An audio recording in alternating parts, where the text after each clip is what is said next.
If this market existed when I was 15 years old, I would have never graduated high school. No shot in fucking hell. Put the flag in the ground. I'll show you my fucking bullshit report card. It's somewhere here.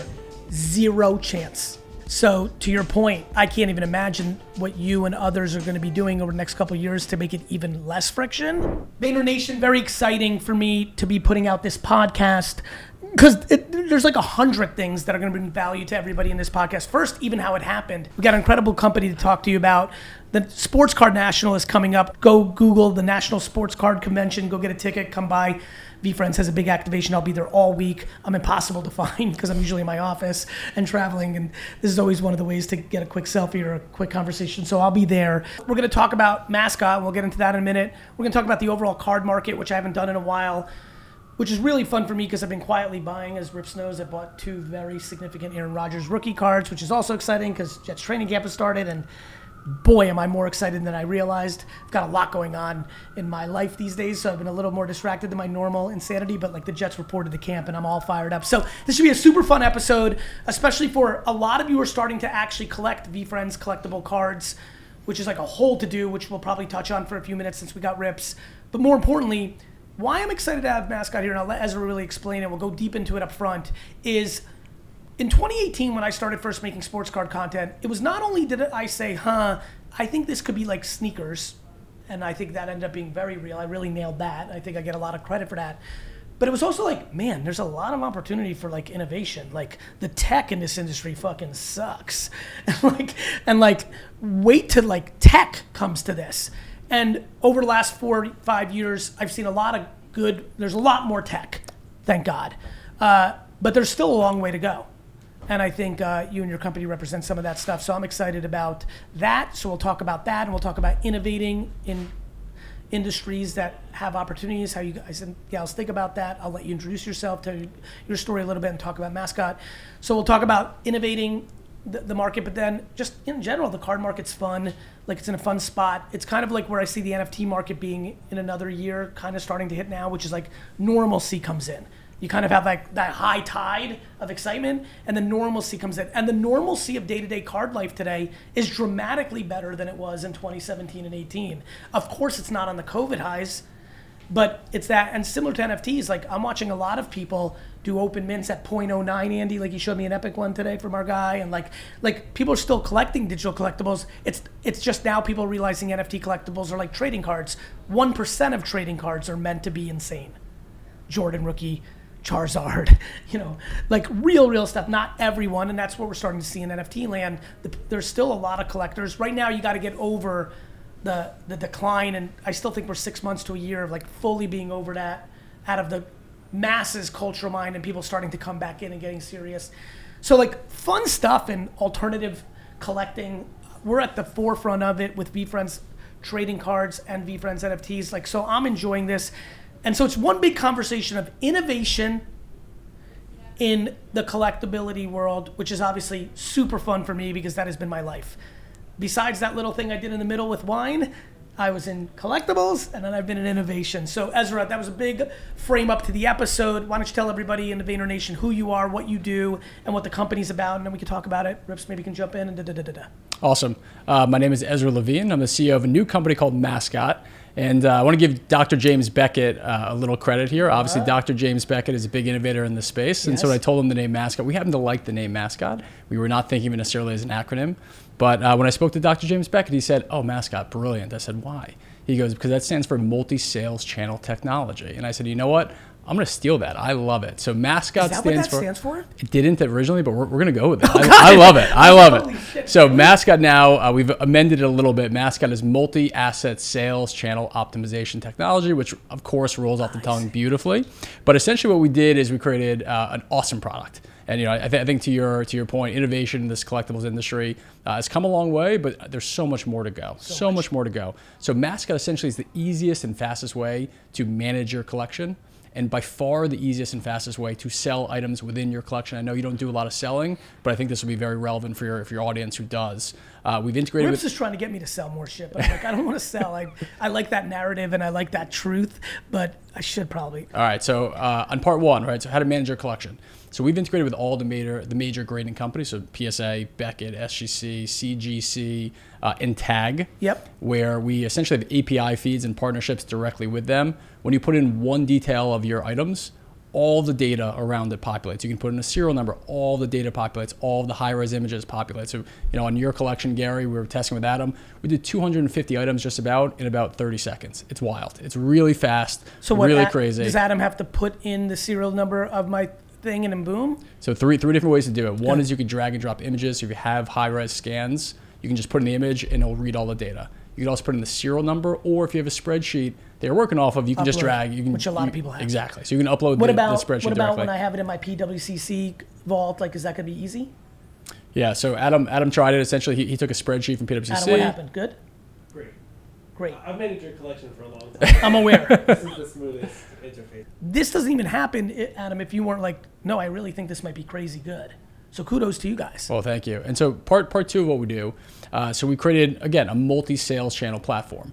So the selling experience in collectibles is downright terrible, right? So if you create an eBay listing, it takes a long time. Yeah. You create, if you want to sell multiple platforms, you got to create individual listings. Yep. It takes time.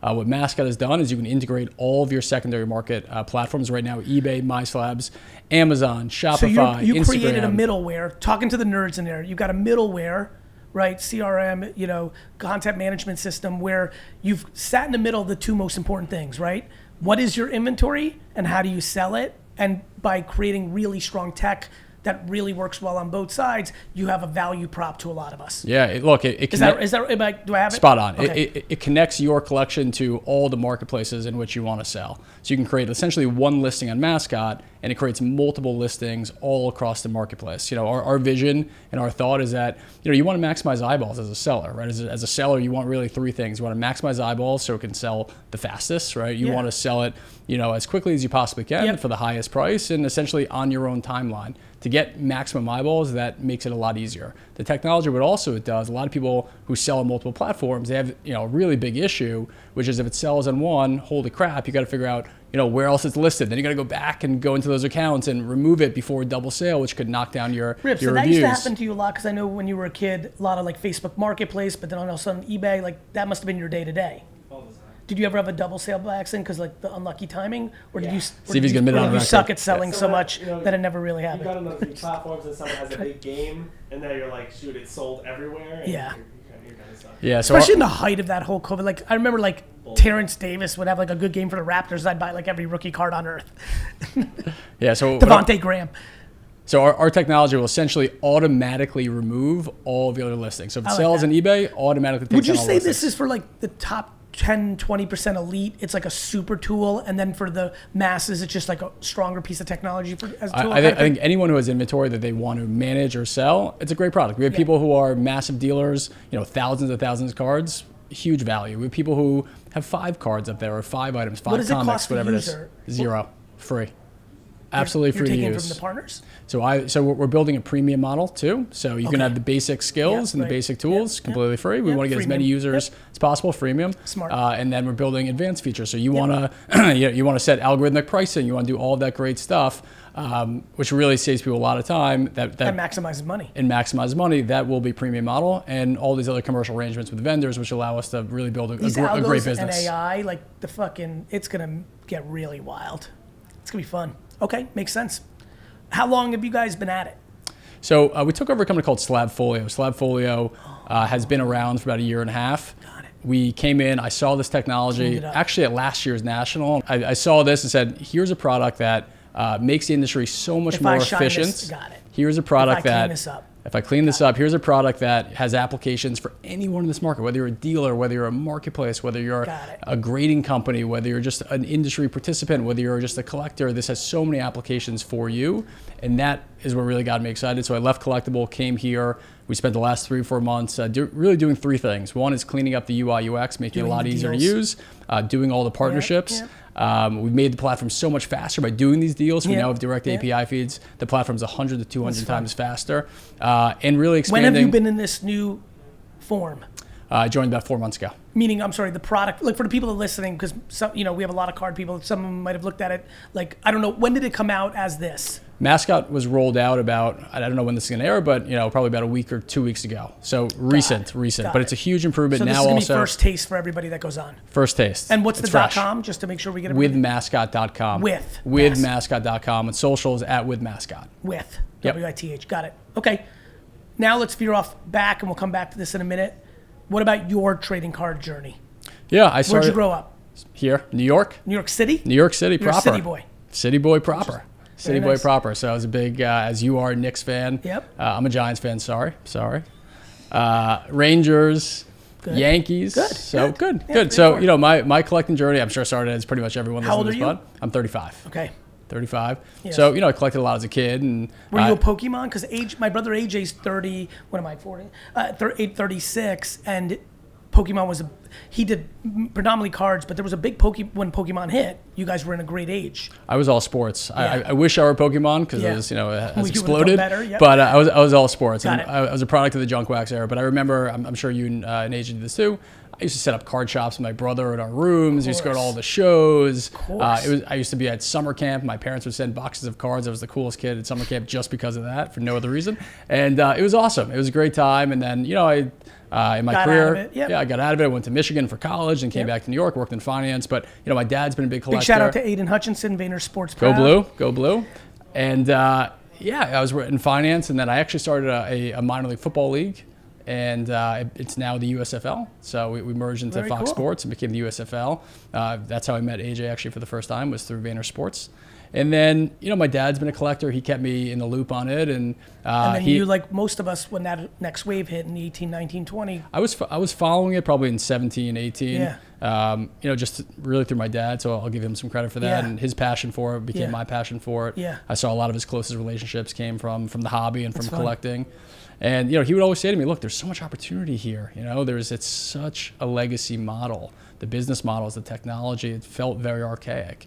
And when I went to 17, I think Cleveland, or maybe it was 18, I think it was 17 or 18, the Cleveland show, I was like, whoa, this is, first of all, it's the best, because that's how I started my career. And it was the best. I just could smell it. But compared to what we're going to see next week in Chicago, it's like two different shows. I remember when I first got into collectibles, coming from finance, which obviously has a cachet. And collectibles at the time in 2019 all your did not friends have are like, cachet. what the fuck? I remember telling people I'm leaving finance, going to collectibles. They looked at me like I had three heads. Yeah. And now, just to show how much the industry has come, when you say collectibles, there's a cool factor there. 100%. They're interested. They're like, that's awesome. Yes. And I think people are getting it. I think the story has to be told. What was your favorite card as a kid? Jeter foil. Yep, SP. That's crazy card. Crazy card. That was literally just as I got out. I got out in 93, and that I really wish I was around for one more year, because I was like hardcore 86 to 93. That's such a special card. Yeah, you had them? It's an awesome card. I do have one. I've got an LT rookie card, which is awesome. But again, I didn't always collect the most valuable. I collected things that I like. So I have Brian Leach rookie cards. I have LJ rookie cards. Just things that kind of remind me of my childhood and things that I love. As a kid, though, it was the foil. Or now? I'm actually wondering, do you remember as a kid? I do remember. I was 6 years old at the time, but I remember seeing that more and more around and just being like, I love Derek Jeter. I emulated Derek Jeter. My batting stance in Little League was Derek Jeter. So I remember that being the Derek Jeter card. He's going to be at the National. He's going to be at the National. Okay, good. What do you think is most interesting right now in the trading card part? Like, what's your, as an expert, or at least you've been in it. Expert's tough to throw at someone, but as someone who's in it, and you're very much focusing on your business, so it's not like you're following the auctions every hour on the hour, but you're in it. So because a lot of people have been in it, are coming, it's funny, I feel like a lot of people that were hot in 18, 19, 20 are starting to come back in it a little bit right now. I could just smell the waves again. This is a microwave compared to 18 and 19, but it's some of the people that were out of it for the last 2 years are starting to come back, who were in it in 18, 19, 20. What's going on? What's interesting business fodder or consumer behavior fodder in trading cards right now from one man's point of view? I could go on and on about this topic for sure. There's so much. I kind of look at this as a tale of two markets, right? There's the pricing market, and then there's the activity market. And I think when you look at the pricing market, obviously you had this big, sort of rise in COVID. A lot of those values have come down. Right. But, you still, if you zoom out from just, 2022 to now, some of the most iconic cards are still doing unbelievably, right? You look at the Michael Jordan Fleer 8610. That was a $40,000 card right when COVID hit. Yep. Now 150, 160 grand. That's a 4X in 4 years. That's an unbelievable return. Look at the Mantle 52 tops in an 8, right? Pre-COVID, that was 400 grand. Now it's 1 million, 1.2, 1.3 in that range. That's a great return, right? So on the iconic stuff, Iconic is doing great. You collect vintage basketball, I know, so 69, 70 tops. I mean, those are putting up record numbers. Wagner's putting up record numbers. Memorabilia has really caught on, not trading cards, but memorabilia has absolutely exploded. But you do have. Do you like memorabilia? I love memorabilia. You know this about me, Rips. I struggle with it. I don't know why. I just don't love it. But from an asset class, it's very clear. There's one of them. There's 3 of them. There's 5 of them. Like the supply and demand is very clear. When I first got back, I don't know why I don't like. I feel like they're big. I feel like this is where NFTs is going to do me a favor. Like a big ass jersey. I'd rather, if I can send it to a mercantile exchange and I'm trading, the NFT, similar to what you're doing, and you're making it easier for me to list, and that's what people want. It's bulky. The weirdest thing that I saw when I came back to the market was the pricing of memorabilia versus these kind of patch cards made zero sense to me. You could buy a card that has a little slice of a patch from Steph Curry, which may or may not have ever been used in a game. I don't know the exact, but hundreds of thousands of dollars. You could buy the actual jersey that Steph Curry wore in a game, photo match, so everyone knows it's real, and it was 20, 30 grand. That to me was like a market, some arbitrage, arb that has started to close. So keep going. On the activity side, activity is really strong. I know. Right? Activity is really good. We're about to go to the National. There's going to be 100,000 people. Every show that they've put on has been gangbusters. People are loving this stuff. They're clamoring for it. They want more of it. Fanatics has come in, obviously, and essentially gobbled up all the licenses. They've incentivized all the leagues and the players to now start caring about this industry. One thing that I always look at. It's going to end up mattering long term in a real way. I agree. I mean, when you think about how many collectors there are, data is not amazing, but there's something like 1 million people who identify as a collector. Of 2 billion sports fans, give or take, 1 million out of 2 billion, that's a tiny percentage. Look at, fantasy sports or sports gambling. There's something like 20 to 25% of sports fans, participate in sports gambling or fantasy sports. Friction, brother. Friction. It's all friction. This is why what you're doing caught our attention. You're eliminating friction. We are eliminating friction, yes, which I think has really big potential.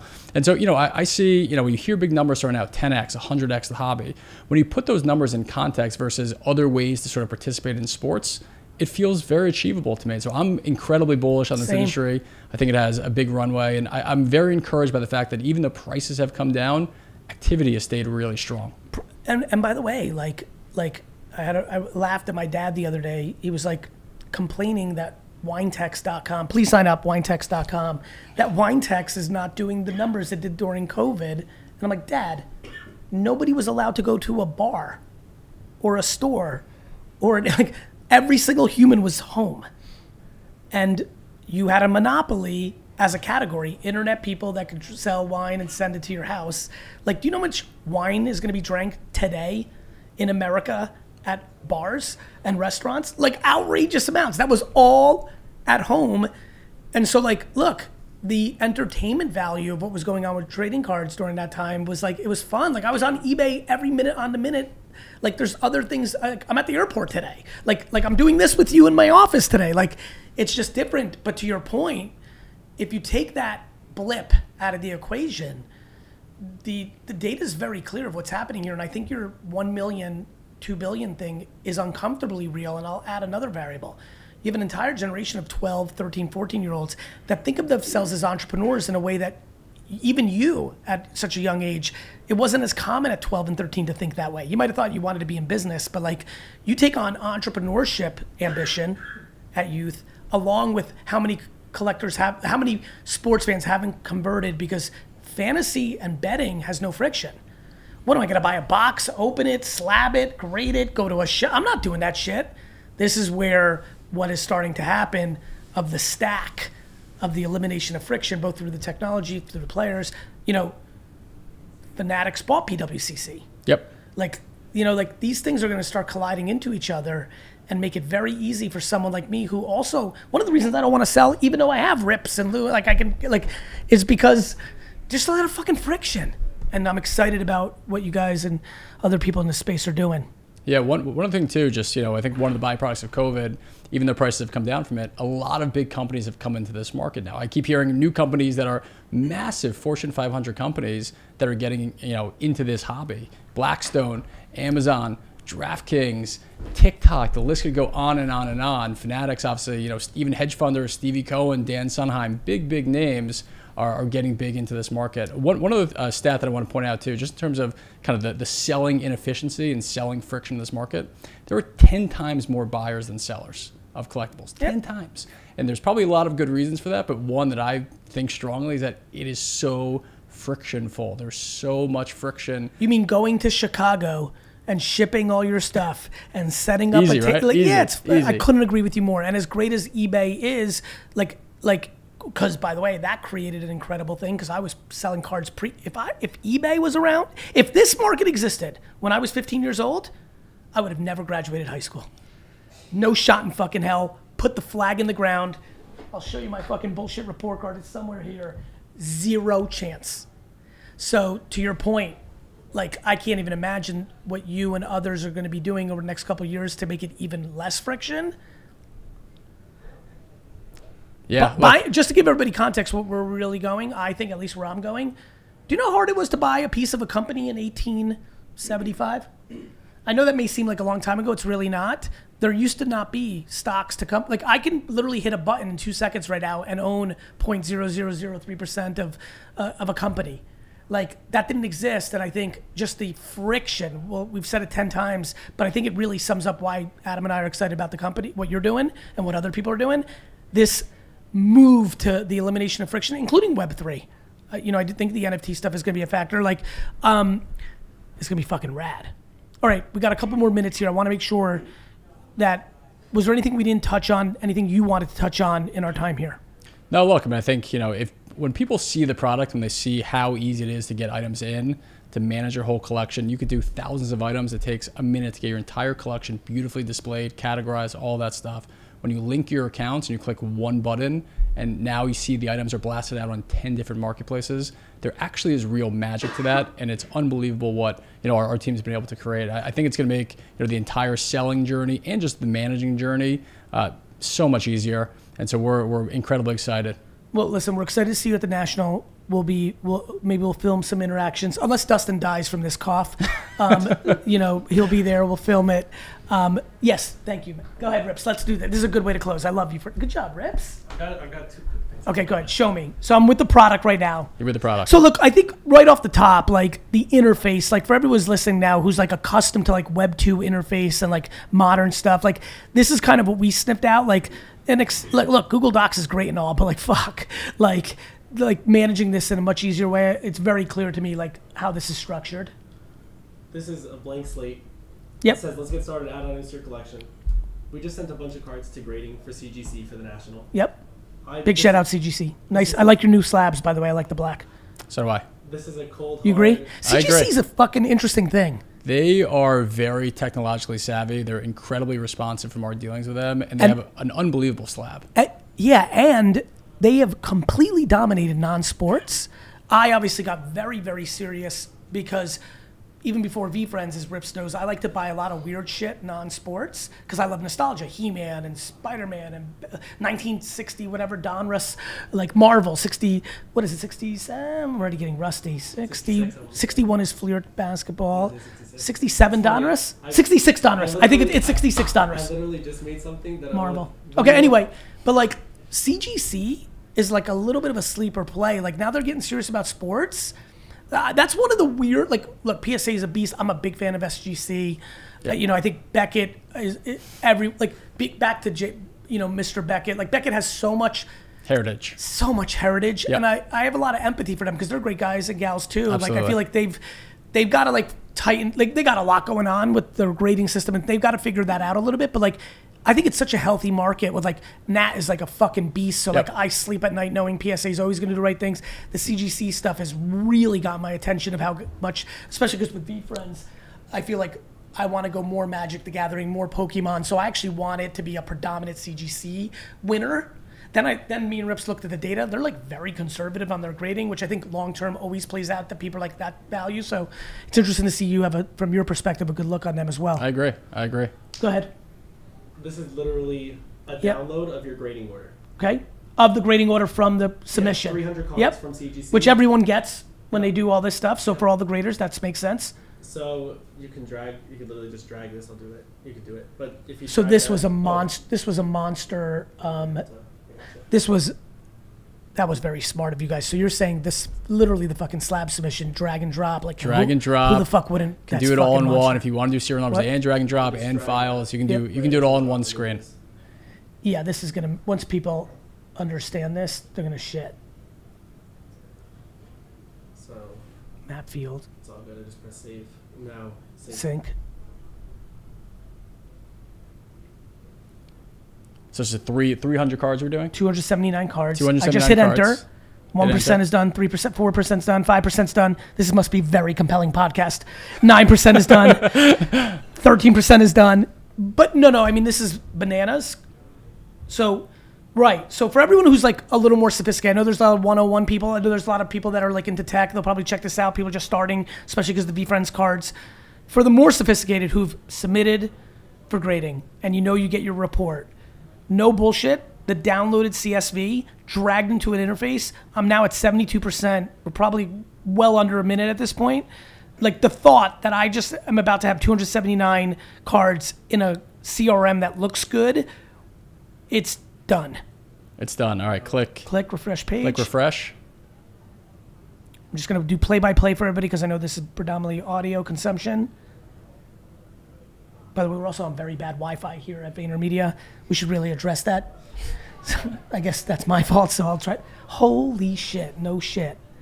Okay, and so, all right, so what I'm looking at is a very good visual, like the way you would like it if you're a Web 2.0 person. Like it's got the card, all imagery in there, and then I can fill in item cost, tax, shipping. So you can fill that in yourself, or you can upload a spreadsheet that has that data already there. Right, because a lot of people already do it that way. Right. Exactly. Right. You can sort. That's how you would have it. Yep. And you just upload your Excel or your Google Docs. Use your Vault, and it all works. You can sort. So you can filter.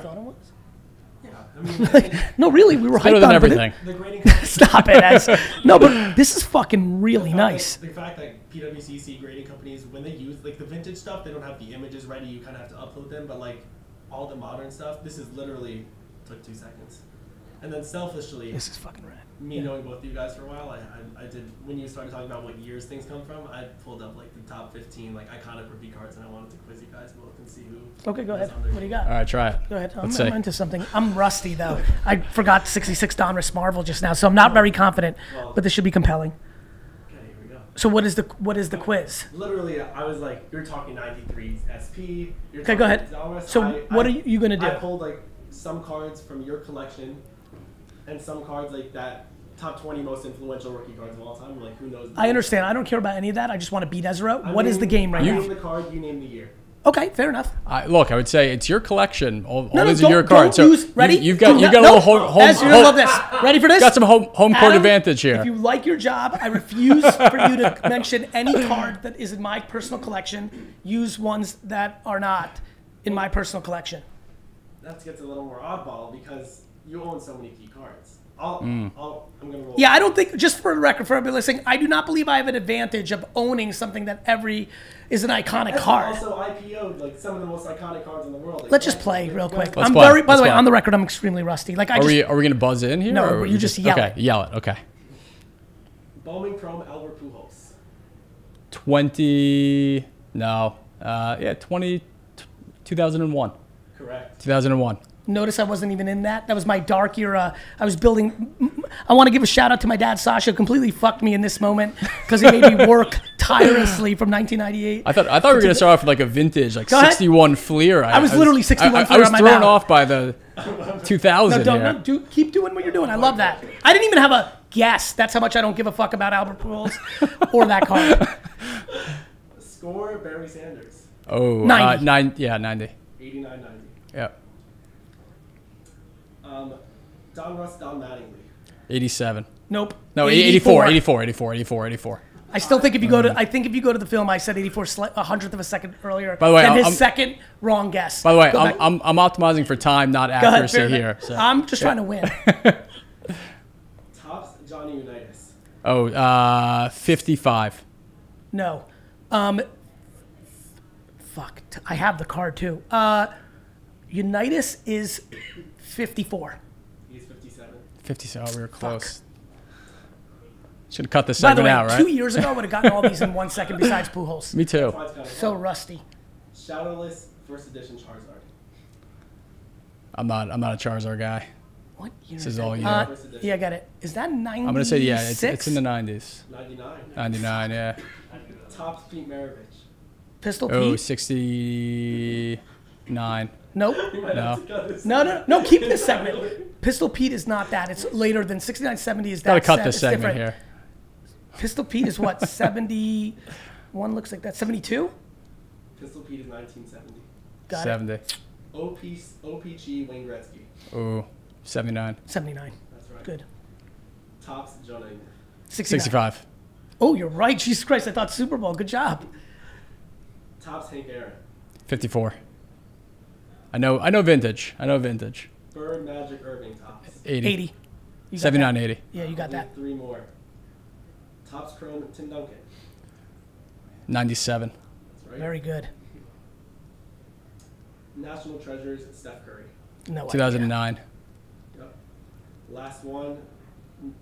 Tops Football Jim Brown. 58. Correct. Yeah. When I tell you I needed that more than life itself because I That just was got my great. ass kicked. Am Brother, I yes. able to give my dad a quick shout out here? Please. So my dad has a great collection. I'm sure my mom will hate me for saying this, but one of his coolest pieces in his collection is a Type 1 vintage photograph of that iconic Jim Brown rookie card. Wow. He will be at the National, and I think he's going to have it on display. It's an awesome piece. I've seen it many times, and it's incredible. I'm really upset with you right now because you beat my face in and I'm not happy about it.